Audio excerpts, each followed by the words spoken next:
Welcome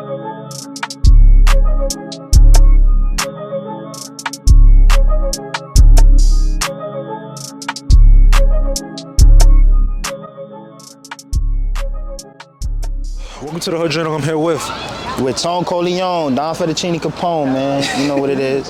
Tone CORYLONE. I like to start off on my interviews. I give my guests father's appreciation. We go way back. It's a fact. Definitely appreciate you. Appreciate your grind. Appreciate the type of person that you are. Go-getter, determined, dedicated. This is long overdue as well. That's a fact. So I'm happy we able to set up this time where I can pull up on you. We can get this done. And you're somebody I just enjoy talking to, getting game from, getting wisdom. So I'm looking forward to this conversation, bro. Likewise, brother. Likewise. Yes, sir. Tone, first question we got to get into, you mind telling me where you from? Word. So, Tone CORYLONE, an artist, entrepreneur, coach, mentor, whatever you want to call me. But yes, I'm from Bronx, New York, Burnside to be exact. For me, Davidson and Burnside, where I grew up. For me, but I represent Burnside always and forever, you feel me? Yes, sir. From the West, you heard? But for me, spend time in CT, New Hampshire, Massachusetts. For me, I'm a worldwide motherfucker. You heard? Yes, you know what I'm sir. saying? We not local. You have a lot of different titles, as you just mentioned. Talk to me about how growing up in the Bronx and growing up in Burnside developed you as the man you are today to be able to carry the different titles as artist, coach, etc. Got you. So I feel like growing up, especially in the area I grew up, you know what I'm saying, I was always one of the people to like go against the mold, you know what I'm saying? Like, everybody want to go that way, I go opposite direction, you feel me? Like, everybody want to be gangster, I'm like, all right, cool, I'm going to go play ball. Everybody want to play ball, all right, cool, I'm going to go be a gangster. You know what I'm saying? Like, opposite. So I basically learned what not to do, you know what I'm saying? Like, the day-to-day, every day I'm seeing the things that I personally didn't like or want for myself, you know what I'm saying? So it encouraged me to kind of work harder. And I come from an African household. My parents are both from Ghana, and for me, it wasn't none of that, you feel me, like bad grades, it wasn't none of that, you messing around, you feel me, they would ship your ass right back to Ghana, you feel me, and we ain't want that. So for me, I basically was a kid that did what you were supposed to do, you know what I mean?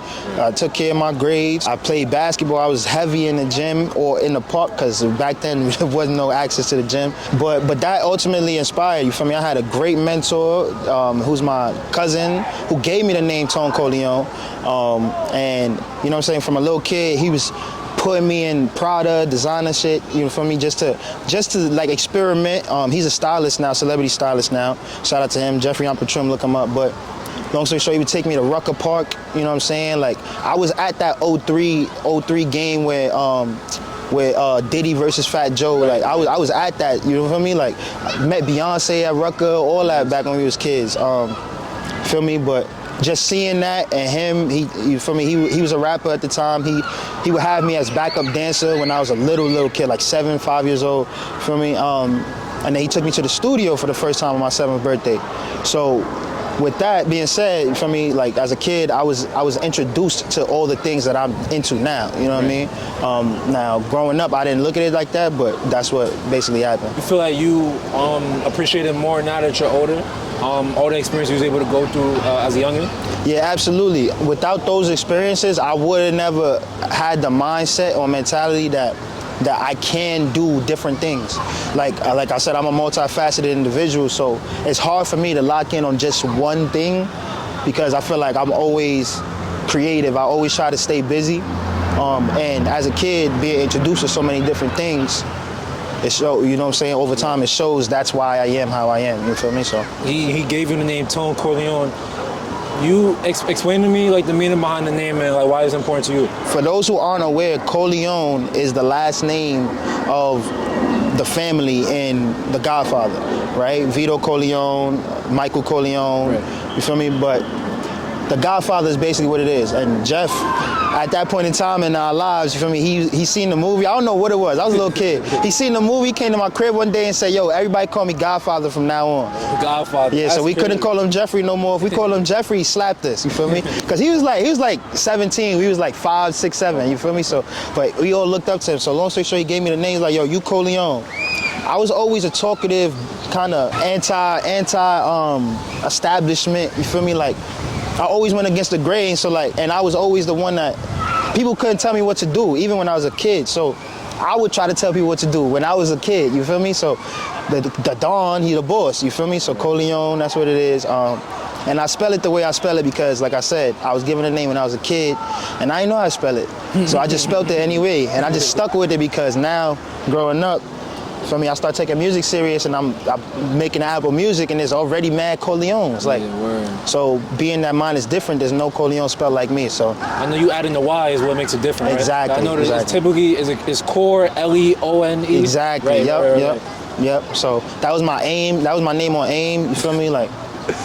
So that's a little before my time, bro. I don't know. Yeah, a lot of people don't be like, yo, they don't know AIM. You feel me? AIM was lit, bro. This is elementary school. Like this was before cell phones. We didn't even have sidekicks. This was straight up computer, PC joint. You feel me?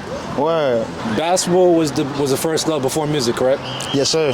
Walk me through the basketball dreams in terms of when you fell in love and then when you realized it was over. I'll say. I think I fell in love with basketball the first time I ever touched a basketball. How were you? I was probably like 3-4 years old. 3-4 years old. My brother took me to the park. He told me I couldn't even pick the ball up, you know what I mean? But I was stuck there, for me, I kept trying. By the end of the day, I was able to shoot the ball. So, you know what I'm saying? That's one story he always told me. For me, I just kept at it, played basketball every day. Elementary school came rolling around. I'm playing with the older kids.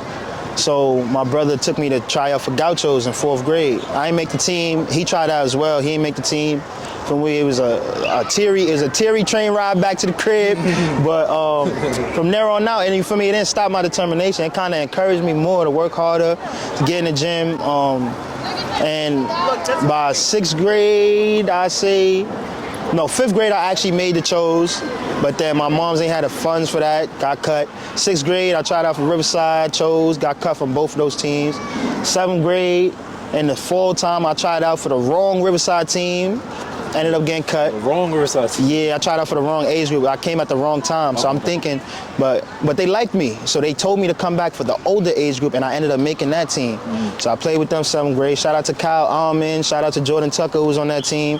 Those are like the two notable names from that team. But during that period of time, I had met Munch, who runs PSA Cardinals. At the time, it was Team Scan. So, for me, my brother played for them. For me, Munch, we worked out one time. I never seen him again. And then one day, through Riverside, Mark Jerome, shout out to Ty Jerome, Mark Jerome. Mark Jerome told me about a prep school fair at Riverbank. It was at Times Square Church. And then they had a basketball showcase at Riverbank. I goes to Riverbank, me and Jelly Fam's on the same team. Basically, all the Jelly Fam, we was killing. We was frying everybody. And then Munch see me. And he comes up to me, he's like, yo, you remember me? I'm like, yeah, you look familiar. Long story short, he told me come to Scan practice, go to Scan. Feel me? He played for Scan. They get me in prep school. I go to prep school. I do the thing for 4 years. I gets kicked out of prep school. Plays on the EYBL circuit. And then I ended up getting a scholarship offer, Sacred Heart University. I ended up finishing high school at FDA. That's where me and A met. Yeah, for sure. I did a post-grad year at Springfield Commonwealth Academy in Massachusetts. And then I went to college. Redshirted my freshman year at college. And then my sophomore year, the year I finally getting to play, I got in a situation where the hood side of me finally came out and got my ass kicked off the team. My son was staying along the path since age 4, and then things took a turn for the worse. Things went left, and the worst part about it is, like I said, like I wasn't like a highly touted player. I wasn't like the main recruit in my school. For me, I was actually someone who had to earn their minutes. Unfortunately for me, the one game of the year that I would have guaranteed got play time was the day I got kicked off the team. Like, you feel me? They sent my ass back to the crib. Like, when the documentary dropped about Tom Corleone, all the information gonna be disclosed, you feel me? But like, until then, you feel me? That's all y'all get for now. What do you take away from that time looking back? Emotional intelligence is a man's best friend, right? A mature and wise man's best friend, right? Emotional decisions are a man's worst enemy. You know, where we grow up, you know what I'm saying, it's like somebody do something to you, you gotta do something back. You know what I'm saying? Regardless of what the consequence is, like you don't even consider the consequence. You just gotta get your lick back, right? That was pretty much the situation. You know what I'm saying? And in hindsight, it's like, I didn't have to do that. You know what I'm saying? Because me doing that resulted in me wasting my entire life playing basketball. You know what I'm saying? Right. You Now, to get to that moment. Exactly. So I worked my ass off. I stayed focused my entire life. Yeah, there was mishaps, but then I finally get to a point where now I could create something from it. I could potentially, if I work harder, I could potentially, you feel me, play enough, maybe end up going pro somewhere, you feel me, traveling the world, seeing something that I never seen or opportunities I never got. But because I was emotional and made a decision out of emotion and not rationale, it resulted in me receiving a consequence opposed to a reward. You feel me? So that's the one takeaway for, and that translate just outside of basketball. You feel me? That's the one takeaway from that situation for sure. Yeah, I know patience is the strongest thing a man can have, but it's also the best thing a man can have. It stops you from making decisions that you ultimately regret. I know I got a lot of moments like that where if I was just a little bit more patient and, like you said, have emotional intelligence, could have turned out differently. I mean, you kind of touched on it, but like, knowing what you know now, what would you have done specifically different in that situation if you had a second chance? All right, so there's two ways I can answer this question. You feel me? So one thing I would have done differently is I would have contacted my mentors, right? I would have asked them man to man, gave them the whole complete honest rundown of the situation and then see what their thoughts on it was before I was able to make a decision, right? Instead of talking to, you feel me, my unintelligent friends that, you feel me, that all they care about is most convenient, closest. You know what I'm saying? And then the second thing, right, is had I gone the route that I went without discussing it with anyone, I would have just been more discreet about it. You feel me? Or whatever it is that I allegedly did, feel me? I would have made sure that nobody was aware, you feel me? Or did my best for that to be the case. Or even just ignored it, you feel me? Because I could have ignored it. I'm not gonna lie, like, I could have ignored it, you feel me? But I didn't, so. Any regrets? Nah, no regrets though. Right. No regrets. What I did, you feel me? I gotta live with it, you feel me? When does music enter the picture and when does music become the main focus? So throughout that process, like I mentioned, my godfather, when I was a kid, he took me to the studio on my 7th birthday. So the day I turned 7, I made my first song ever. It's called Brotherly Love with me and my big brother, Danny Boy Smooth. And we freestyled the whole joint. And I'm not gonna lie, for a 7 and an 11-year-old, that's probably the best song ever. For a 7, it's better than Bow Wow. Like, we freestyle off the top of our domes. Mind you, my verse ain't no lie. I'm 7 years old, bro. I ain't know nothing. You feel me? Right. My brother's verse, that's the hardest verse an 11-year-old ever write, ever.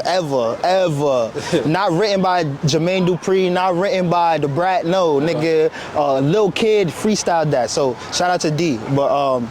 But that was the first time I went to the studio, so from there, you feel me, I always knew I had the ability to rap.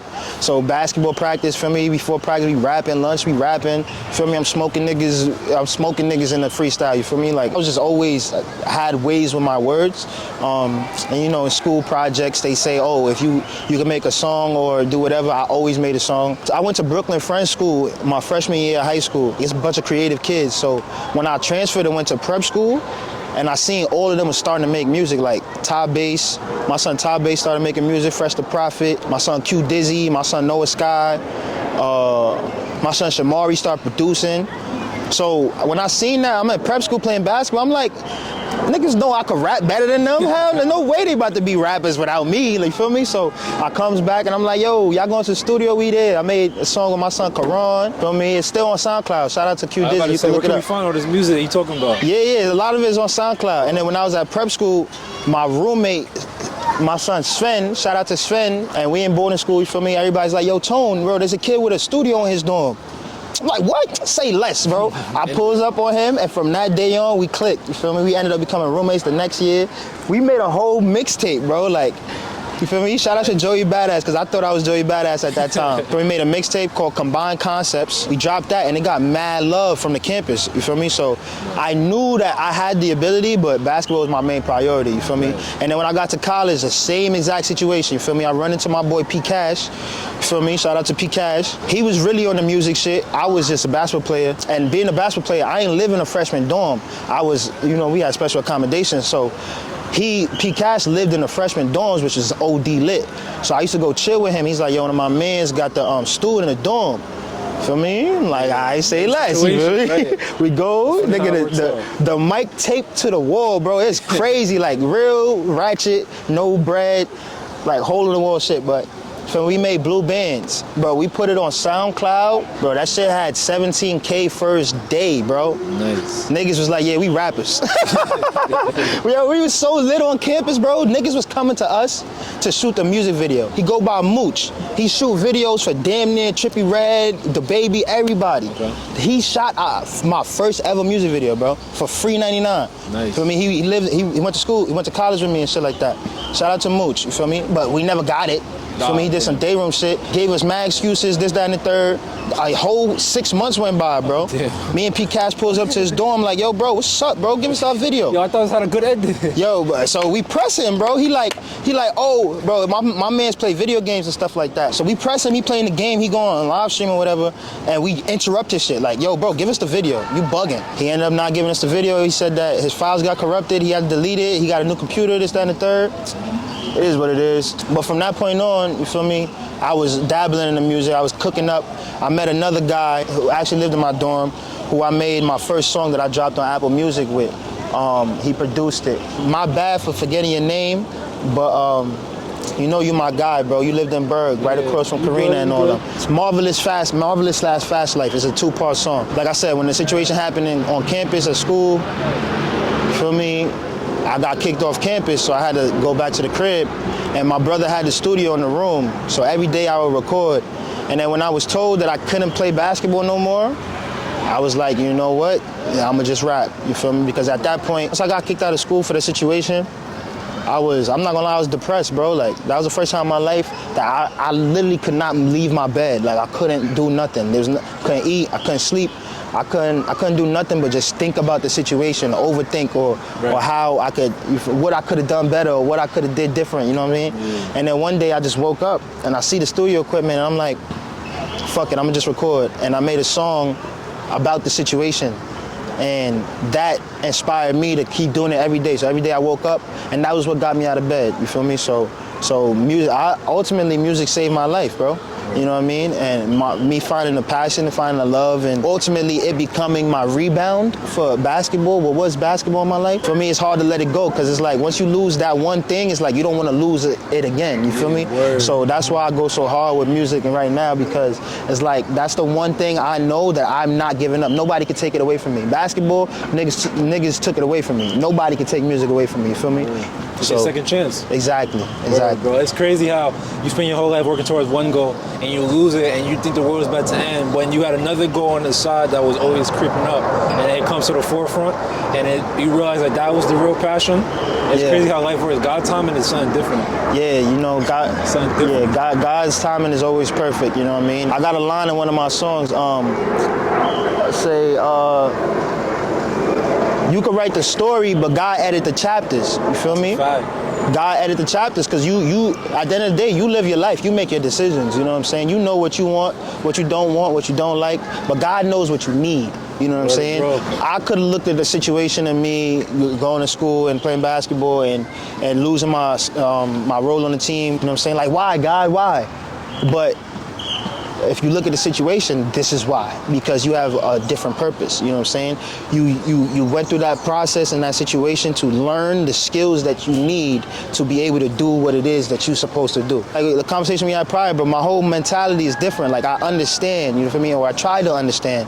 I'm not God, so I would never have the full grasp or comprehension, but I try my best to see, okay, this is why things go the way they are.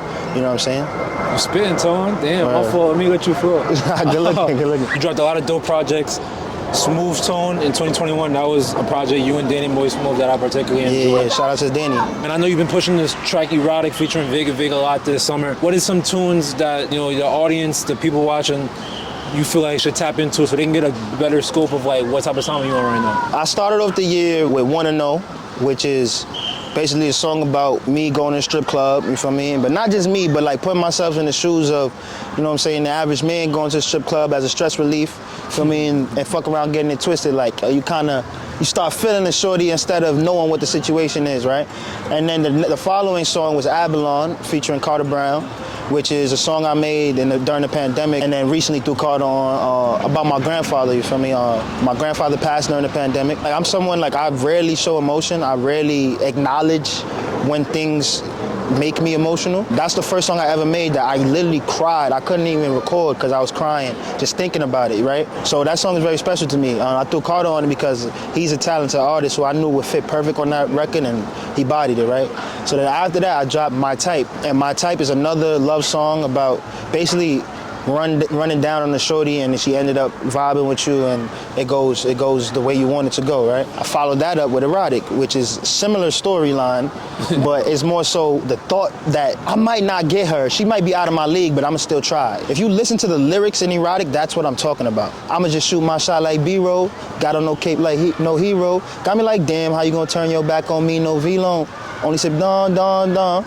Taking shots, double back, we go Nemo. I'm pushing that record because right now, you know, the city going crazy with the sexy drill. You feel me? Shout out to Cash Cobain and that whole Slizzy movement. Right. Feel me? For making it popular, creating the sound. But whatever sound is popping, people, you know what I'm saying, everybody just hop onto it, you know what I mean? Personally, that's not my style. I don't just jump on waves, feel me? But on my birthday, you feel me, January 6th, I had all the homies in the studio, and shout out to Gecko and Abstract, because they had cooked that up. And I asked Gecko to play me some beats. He played me some beats, and that beat was like, everybody in the whole studio was like, yeah, that's the one.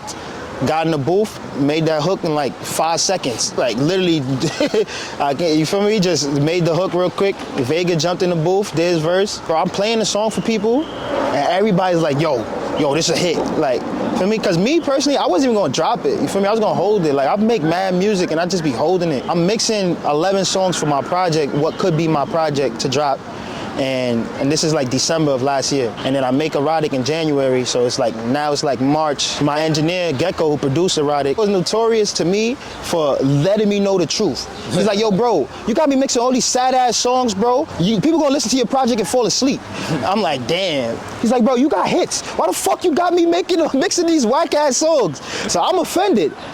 But like I said, I changed my mentality, so I'm not gonna combat him. I'm gonna listen to see where's the truth in what he's saying. And I'm like, you're right, bro. Let's play that one song we made on my birthday. We listened to it, he's like, yup, this the one. I make the verse right then and there. He make the verse, he's like, see, bro? All I had to do was spaz on you. And I was like, you're right. Feel me? So I'm like, I bet this is the next one we dropping. We drop the shit. I get invited to the On the Radar producer camp. I run into DOC, who produced Need Me for JR. And he invited me to the session with him, T Masterpiece. Kirk Knight was supposed to pull up on us too. We in the studio just vibing, playing music. It was my turn to get on the aux, and I played the song. Bro, everybody shut the fuck up. Like, it's the first time I played a song, bro. And you know how, you feel me, you play people your music, they still having these side conversations. Yo, everybody shut up, bro. Pay attention. And they's like, listening, really listening. And they ended up seeing, like, somebody mumming the, is that the word mumming? Like when you, humming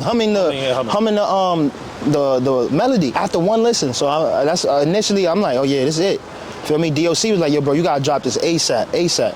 So shout out to you for giving me that advice. And I did.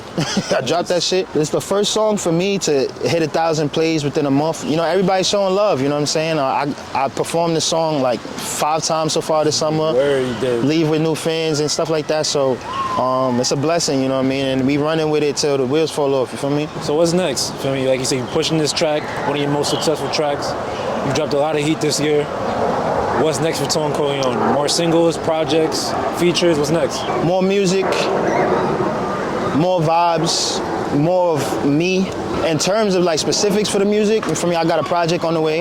Like I said, we've been mixing it. All the music is done. We really just gotta work on like just getting to where I wanna be at, where like the audience will receive it, opposed to me having to now, I feel like every time I drop, I have to start over, so I'm not trying to be in that position when I drop my project.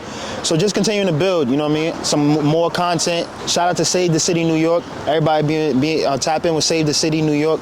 New performance series on the way. More content, just more creative variety for me, you know what I mean? Because right now, you know, I'm only getting older, so it's like I'm doing everything I want to do. The only thing set in stone right now is, like I said, the new performance series and the project on the way. Sure. But everything else, whatever comes my way, it makes sense, you know what I mean? I think it's a good transition. You say you're doing everything that you want to do. I know when you're not working on music and when you're not working on that passion, I know you spend a lot of time working with the youth, with basketball and coaching and things of that nature.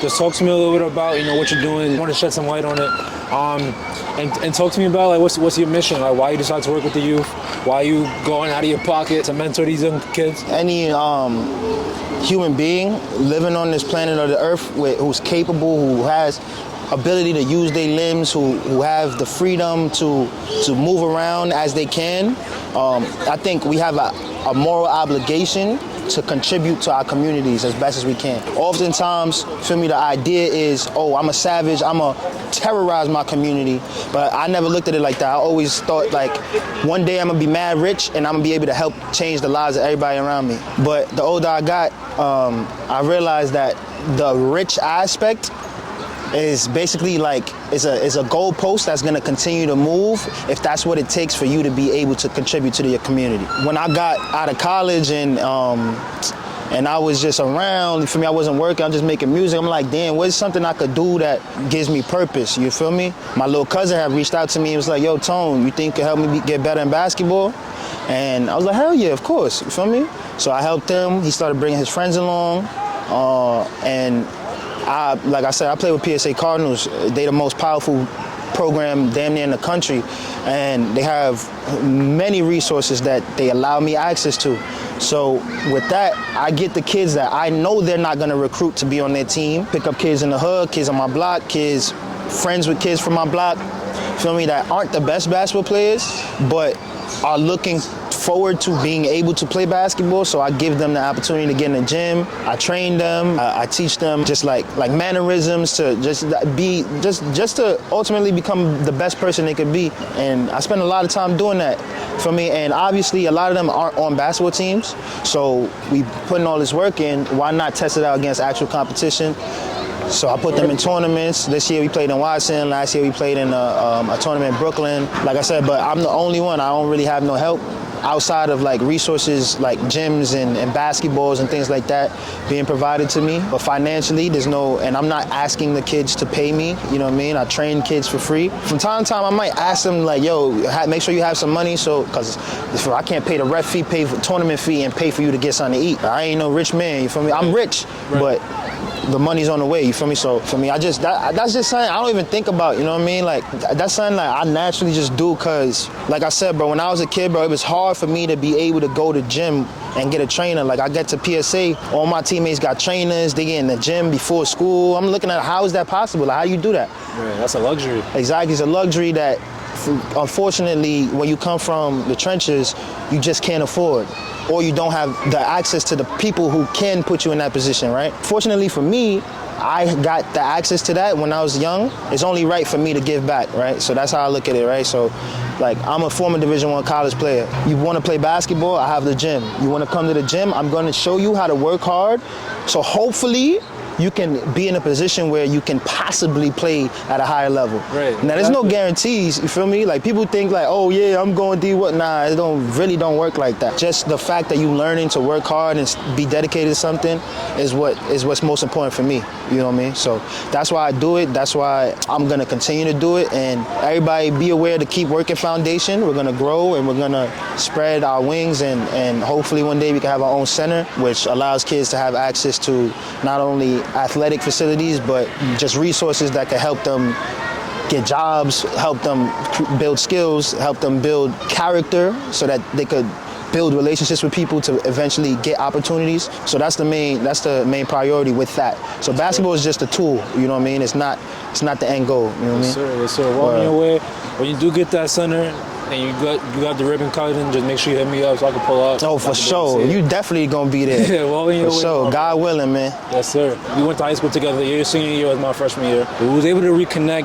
when I was interviewing a lot of drill rappers, and you swiped up my story. You gave your 2 cents. Yeah. And you allowed me to really look at what I was doing from a wholesome perspective. So I bring that up because, you know, I do enjoy talking to you about drill music, just because I like to hear your opinion. I like to hear your thoughts on, you know, this music genre that's like captivating the city. So I built up this question because I want to ask you, especially with you working with youth, you got the inside scoop on like what they like and how drill music is impacting them, with you being older.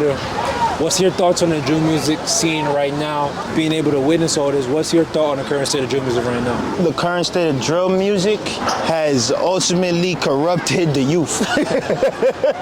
Like, in the grand scheme of things, like, don't get me wrong, like, I'm all about creative expression. However you please to express yourself creatively, we all go through, you know what I'm saying, we all go through it. Like, where we come from, we sardines, nigga, you feel me? We live, 1,000 people live in a 5-bedroom max apartment building, you know what I'm saying? So it's like, obviously it's gonna be tension, anger, feel me? Like, you might not be your best, somebody does something, so now there's a problem, that you might get into a situation, that situation might lead to now your side got beef with their side, and now it's ongoing and it hits for generations, right? My thing with that is, yeah, I understand the music, put it in the music, right? And obviously, y'all see what comes with that. Feel me? I'm not gonna lie, I feel like there's the police always doing what they gotta, you feel me? They always try to lock somebody up, right? That's literally their job. They always locking somebody up. I feel like there was a period of time before the drill rap where there was indictments, but it wasn't as frequent. You know what I'm saying? Maybe it's just the media showing it. Maybe it was, but I wasn't aware of it. I feel like once the drill shit happened, bro, like every week, bro, indicted, this hood indicted, this head indicted, feel me? And it just goes to show, like, feel me, like I said, when I was little, my hood, feel me, like, I grew up in the era where, you feel me, shout out to Fergie Baby, but Chewy BBs and Canes, you feel me, like, I was my early teens when that was the situation. Niggas was getting robbed for they BBs, they biggies.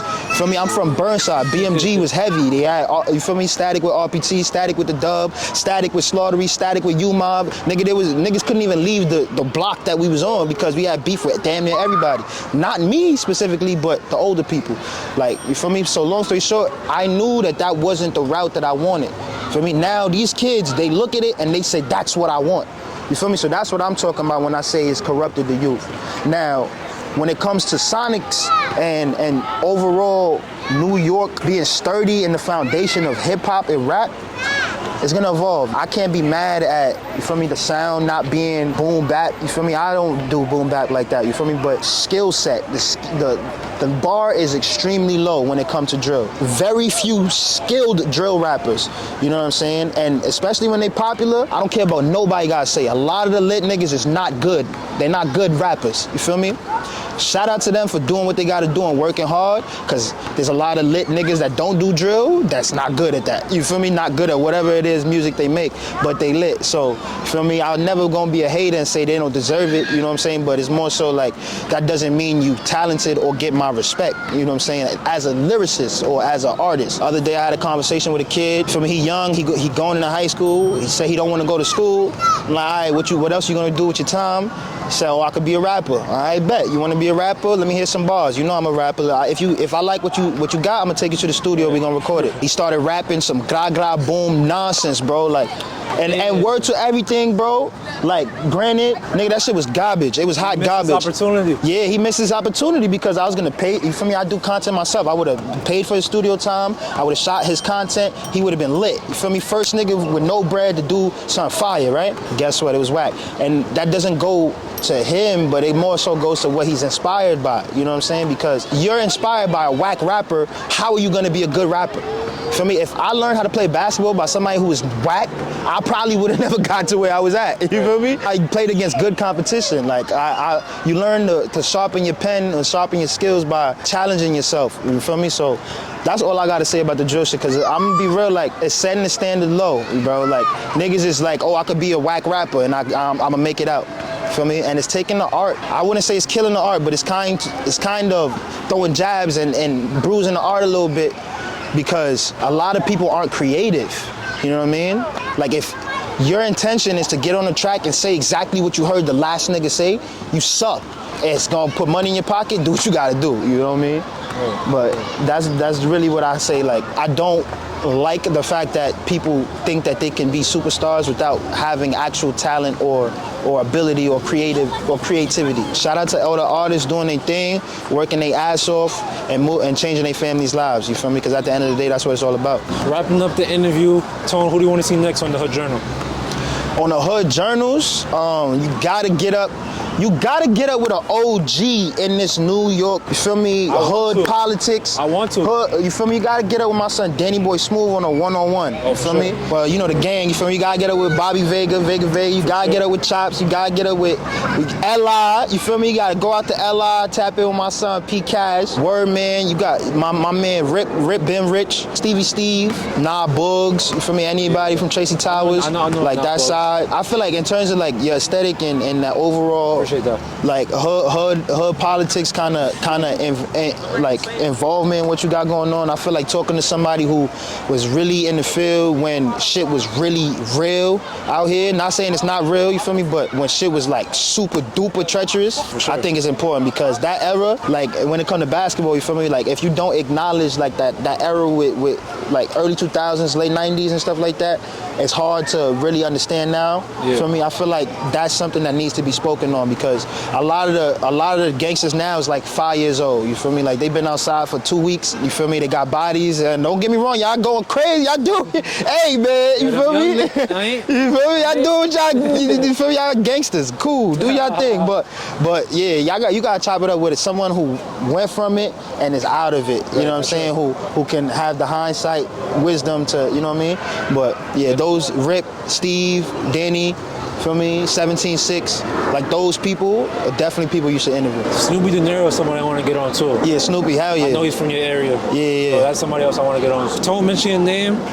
We gotta lock him in, especially Danny Boy Smooth. I gotta redo that interview with Danny Boy Smooth. Shout out, bro. Yeah. Shout out, big bro. Tone, marks the end of the interview. Talk your ish segment. Anybody want to shout out? Anything want to give your chest on the people you want to hear? Listen, man. All I gotta say to the people is be yourself, bro. You don't gotta be nobody else. If you feel like you see somebody do something you like, that's cool. Take note. You might add it to your repertoire, but that don't necessarily mean you become that. To all the youngins, you feel me, that think that I'm just chatting, oh, he talking, blah, blah, blah. When you look back, you gonna be like, yo, my son's spit facts. You feel me? So listen, be yourself, have fun, enjoy yourself. All the youngins, have fun, bro. And fun don't mean smacking men's next door. You feel me? Fun, travel the city, man. There's so much shit in the city you can see. If you always in the Bronx or always in Harlem, nigga, expand your horizons, bro. Go to Brooklyn, nigga. Go to Staten Island. Feel me? Like go to Westchester, son. Like the train is accessible, bro. You feel me? Like you can do whatever you want. You could do whatever the fuck you want with your life. And besides that, stay tuned in the music. Like I say, you feel me? Real lyrics, real substance, real vibes. I can literally make any song I choose to make. It's all about the belief, right? So if you mess with me, you can cop all my merch, all my songs, all my music exclusively on ToneCoryLone.com. You could subscribe and get exclusive content, behind the scenes, exclusive opportunities. You can find me on all social media, all platforms at Tone Coryllone, and you can listen to my music for free on SoundCloud, anywhere. But you can also pay what you want for my shit too, you heard? You name your price, right? Yeah, name your price, man. You feel me? We independent, baby. You know, support isn't always free. People like to use that term, but I don't know how I can survive with no money. For sure. But regardless of the matter, you feel me? Shout out to the Hood Journals. Yes, sir. You know what I'm saying? Shout out to A Buckets. Shout out to everybody involved. Shout out to LCE, The Wave. Shout out to, you feel me, LTM. Shout out to Burnside. Shout out to SCE. Shout out to all my young bulls. You feel me? Nazi B, Relly Rails, PNB Relly. Shout out to Hootie. Shout out to Hootie. I know you feel like you don't get your love, so shout out to you, Hootie. Shout out Danny Boy Smooth, Parker Cash, Suave Official, Young Bucks, Gecko, my son Abstract. Shout out to New Gotham Studios. I need a check. Feel me? Shout out to Nike. Shout out PSA Cardinals. Shout out to Phase 2, the best and most elite and elaborate fashion brand coming out from the Bronx right now. Shout out to Thomas Now, my boy Sully. If I'm forgetting you, man, I apologize, but just know there's a lot of niggas I know, man. I'm really outside, you heard?